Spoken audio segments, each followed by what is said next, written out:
बिस्मिल्लाहिर्रहमानिर्रहीम। मौतुल आलिम मौतुल आलम। एक आलिम की मौत एक आलम की मौत है।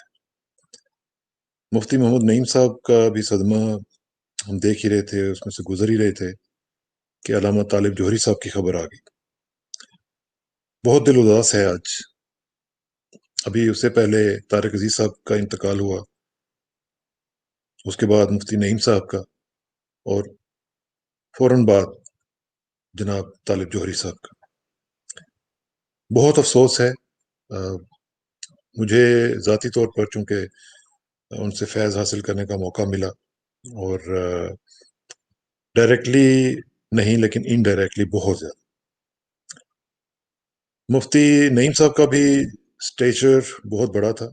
जामिया बिनोरिया जिस तरीके से उन्होंने उसको ऑर्गेनाइज किया, जिस तरीके से वहाँ पे उन्होंने अपना काम किया, जिस तरीके से स्टूडेंट्स की तादाद उनके होते हुए बढ़ी, और जिस तरीके से उसका पूरे के पूरी जो ओरिएंटेशंस हैं वो बदली गई, उसमें मुख्तलिफ कोर्सेज इस तरह के इंट्रोड्यूस कराए गए जो कि ज़माना जदीद के हवाले से बहुत ज़रूरी थे।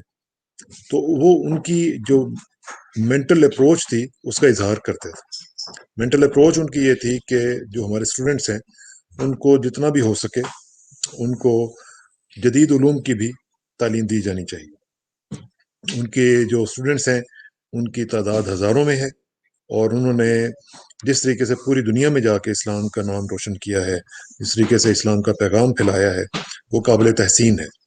और मैं समझता हूँ कि ये हम सब के लिए एक बहुत बड़ा लॉस है जो कि शायद ही कम पूरा हो सके।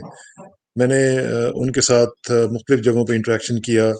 मैं उनका एक सबसे बड़ी जो क्वालिटी ये हुआ करती थी कि कोई भी बात होती थी तो हमें पता होता था कि हम उनको फ़ोन करेंगे तो वो रेडी होंगे, किसी उनको किसी रेफरेंस की ज़रूरत नहीं होगी। वो हमेशा जब भी कोई बात होती थी, कोई इशू हो जाता था, तो उस हवाले से उनको हम फ़ौरन फ़ोन पे लेके तो उनसे हम इंटरेक्शन कर लेते थे। तो ये हर आदमी नहीं कर सकता। खास तौर पे जो दीन के हवाले से जो लोग अटैच्ड हैं दीन के साथ, वो जानते हैं कि हर सवाल का हर वक्त जवाब के लिए तैयार रहना ये हर कोई नहीं कर सकता।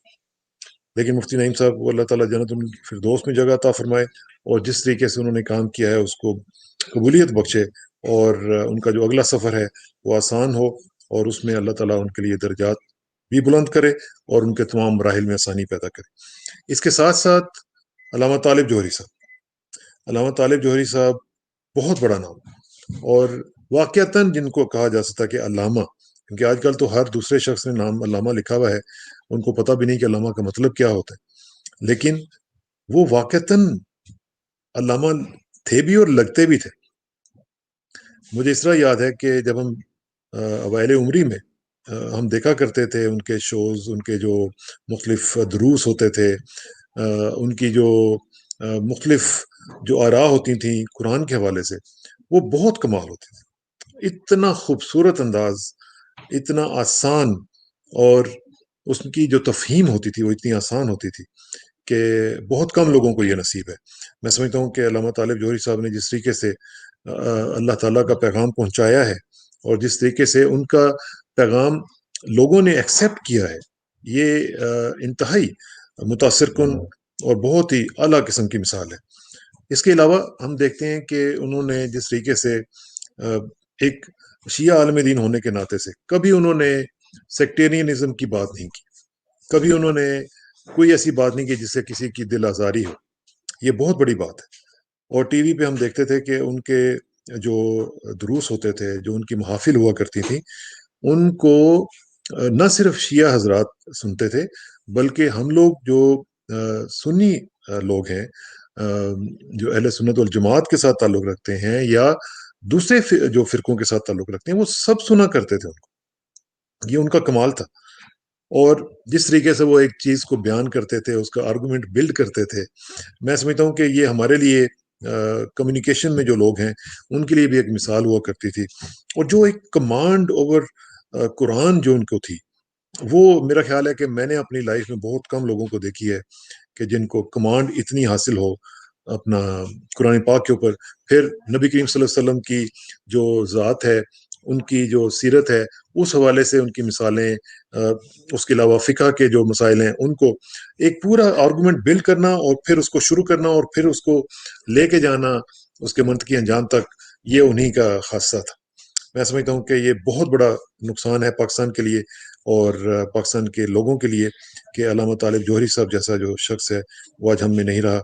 اللہ تعالیٰ ان کے درجات بلند کرے اور ان کے لیے ہم دعا گو ہیں کہ ان کے جو اگلے مراحل ہیں وہ بھی آسانی سے گزریں، اور ان کا جو خلا ہے وہ تو کبھی پورا نہیں ہو سکتا، لیکن اللہ کرے کہ کچھ نہ کچھ اس طرح کا سلسلہ ہو جائے کہ جو وہ اثاثہ چھوڑ کے گئے ہیں اس کو کسی طریقے سے کنٹینیو کیا جا سکے۔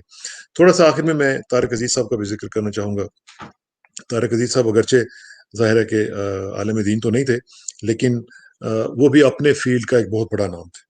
ہمارے پاکستان ٹیلی ویژن کے حوالے سے ان کے ساتھ ایک رابطہ رہا، ان کے پروگرامز میں بھی جانے کا اتفاق ہوا، بلکہ مجھے یاد ہے کہ بہت پرانی بات ہے کہ ہم چھوٹے تھے تو جب ان کے پروگرام میں ایک دفعہ مجھے جانے کا اتفاق ہوا تو بڑا مزہ آیا ہمیں، اور اچانک انہوں نے ایک سوال بھی پوچھا، اور وہ سوال قدرتی طور پہ مجھے آتا تھا، اور بلکہ مجھے یاد ہے کہ سوال بھی کیا تھا۔ سوال انہوں نے یہ پوچھا کہ فرینچ ریولوشن میں گلوٹین کا استعمال کیا گیا تھا، تو کس کو پتا ہے کہ گلوٹین کیا ہے؟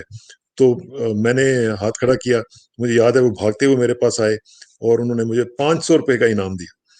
تو اس لحاظ سے مجھے وہ بھی ان کا بھی وہ واقعہ یاد ہے، اور پھر ظاہر ہے پاکستان ٹیلی ویژن کے حوالے سے تو ان کا ایک بہت بڑا نام اور بہت بڑا کام، جو کہ میں نہیں سمجھتا کہ کوئی اور اس طرح کا کام کر سکے گا، جو ان کو گاڈ گفٹڈ، جو اللہ تعالیٰ نے ایک آواز عطا کی تھی، پھر نہ صرف آواز عطا کی بلکہ جس طریقے سے ان کی ادائیگی کا ایک انداز تھا وہ بھی انہی کا خاصہ تھا، اور وہ اپنے ساتھ ہی وہ لے گئے، اور اب پتہ نہیں وہ آواز ہمیں کبھی نصیب ہوگی، کسی اور کی شکل میں ہی نصیب ہو جائے۔